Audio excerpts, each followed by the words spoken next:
is that rather than I am in a process, I am process.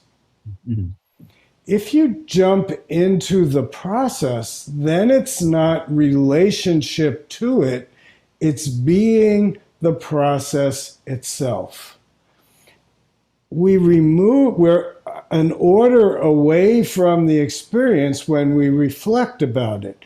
It was good, it was bad, I should have done this rather than that, I felt humiliated, I felt empowered. They're all myself in relationship to something. But really, what Zen Master Sung San was pointing back to in the compass of Zen is that I am process. I am not separate from it. We take a step away from it in some ways to understand things, to conceptualize them, all things that really human beings need to do. Dennis said, if I don't have thinking, it would be very difficult to build anything. It took thinking for all of us to be able to join together from all these different parts of the world in this meeting tonight. If it weren't for thinking, there would be no Zoom. If it weren't for thinking, there would be no Buddhism. The Buddha had an experience and then was encouraged to find a way to articulate the experience. Once we articulate an experience, we've gone one step away from that experience. When we're in the midst of the experience, it's very difficult to have context to speak about the experience. We might be able to say, in this moment, I'm feeling coolness. But even there, it's a step away. There's the experience of coolness, and then there is the comment about it.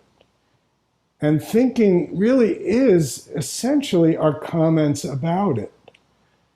And again, I think we get the wrong view when we think, oh, thinking is bad, I should not do that. Again, as Dennett says, try not to think. First of all, you won't succeed anyway. And secondly, you're very likely to walk into a car that's driving in front of you. Too often, I think that we make our human experience the enemy. If I just get rid of this experience, then I'll be okay. If I just stop thinking, then I'll get the essence of what Zen is about. Thinking is just thinking. When Dennis said it's the attachment to the thinking is the problem, it's the taking the thinking and conceptualizing it and making it into the construct of self. That's a lot of thinking words. But if you go in the other direction, when we're in the midst of something, we're just doing it. So that's one thing that Zen Master Sung San came up with this phrase, just do it, before Nike came up with it. I remember the time seeing the first Nike commercial that had the tagline, just do it, and it was kind of humorous because Zen Master Sung San would be saying it almost every time I saw him. It's the same point. Don't hold back. Do it. Be it. Right now, as I'm speaking to you, already saying those words, I'm reflecting on it. But it's just the process of speaking. And when Dennis brought up emotion, once again, very often we think, oh, I should get rid of that. Or that bad feeling is a bad thing. So if I get rid of that bad feeling, then I'll feel good. So we're making these preferences of good and bad, likes and dislikes.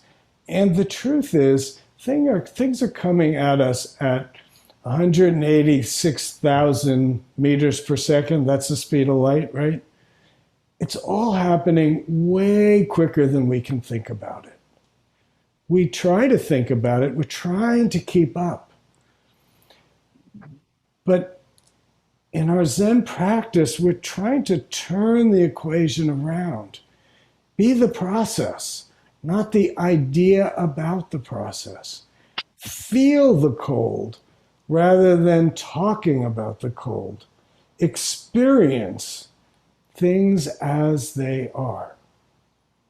Easy to say, quite difficult to do. So we practice.